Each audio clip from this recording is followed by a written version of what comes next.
Imagine going from struggling to string a sentence together to having full, confident conversations in English in just 30 days.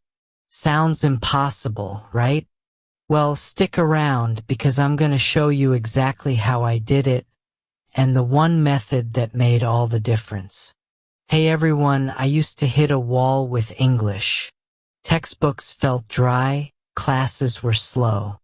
But a few years ago, I stumbled upon a game changer.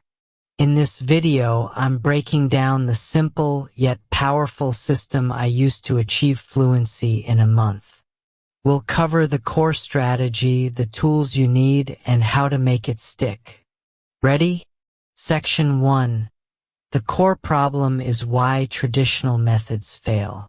So, why do most of us struggle with English fluency? Honestly, it's the input. We either consume content that's way too advanced, leaving us confused, or it's too basic, and we don't learn anything new. It's like trying to build muscle by lifting feathers or trying to lift a car. You need the right weight.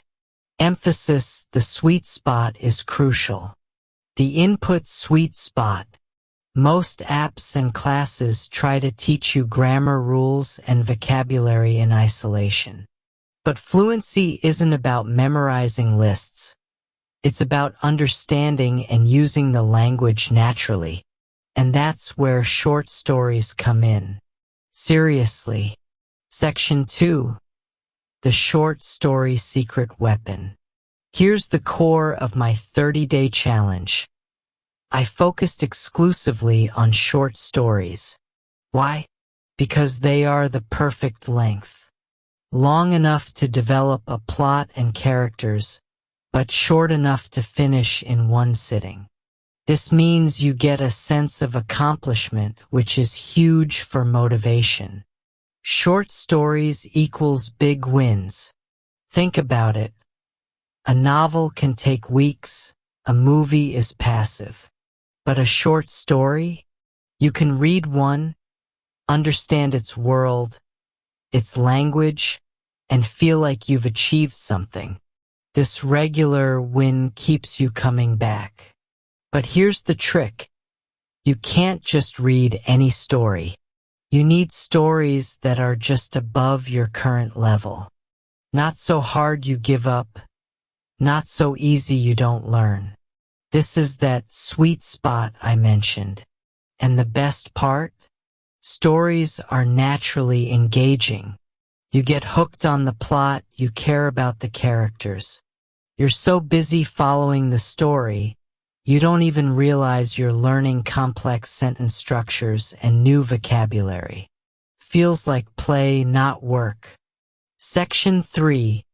Finding your sweet spot stories. Okay, so how do you find these magical stories? First, identify your current level. Are you beginner, intermediate, advanced?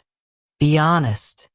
For beginners, start with graded readers or children's stories. They use simpler vocabulary and sentence structures. Think Aesop's fables, simple fairy tales. For intermediate learners, classic short stories are gold. Authors like Henry Edgar Allan Poe, Saki, their language is rich but often contained within a manageable narrative. Online archives like Project Gutenberg are fantastic for this. You can download thousands of classics for free. Advanced learners? Seek out contemporary short story collections or literary magazines. The language will be more nuanced, the themes more complex. The key is variety. Don't stick to one author or genre. Intermediate equals classic short stories. Section 4. The active reading method. Reading is just step 1. The real magic happens when you read actively. This is where most people stop, and it's why they don't see results. So, what does active reading look like? First, Read the story once for comprehension. Just get the gist. Don't stop for every unknown word. Second, reread it, but this time, grab a pen or your digital highlighter. Circle or highlight words and phrases you don't know, or that seem important to the story's meaning. Don't highlight everything. Highlight key words and phrases. Third, look up only those highlighted words. Write them down in a dedicated notebook or app. I used a simple spreadsheet. Include the word, its definition, and importantly, the sentence from the story where you found it. This context is vital. Finally, reread the story again, this time understanding the highlighted parts. You'll be amazed how much deeper your understanding becomes. Section 5. Making it stick: spaced repetition and usage. Okay, you've read, you've looked up words. How do you make sure you don't forget them by tomorrow? Spaced repetition. It sounds technical, but it's simple. Review your new words daily. Day 1. Review yesterday's words. Day 2. Review yesterday's and the day before's. Day 3. Review yesterday's, the day before's, and the day before that. Daily review equals daily progress. Use flashcard apps like Anki or Quizlet or just your notebook. The key is revisiting words at increasing intervals. This tells your brain, hey, this is important, but passive review isn't enough. You have to try and use the words. This is the hardest part, but the most rewarding. Try to use one new word in a sentence you speak or write each day, even if it's just talking to yourself. Seriously, narrate your day in English using your new vocabulary. Feels silly at first, but it works wonders. That's how you bridge the gap from passive knowledge to active fluency. So that's the system. Find short stories in your sweet spot, read actively, and review/use your new words daily.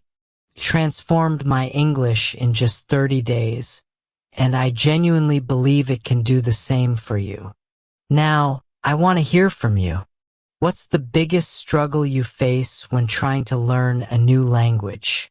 Drop it in the comments below. Let's help each other out. And if you found this helpful, do me a favor and hit that like button.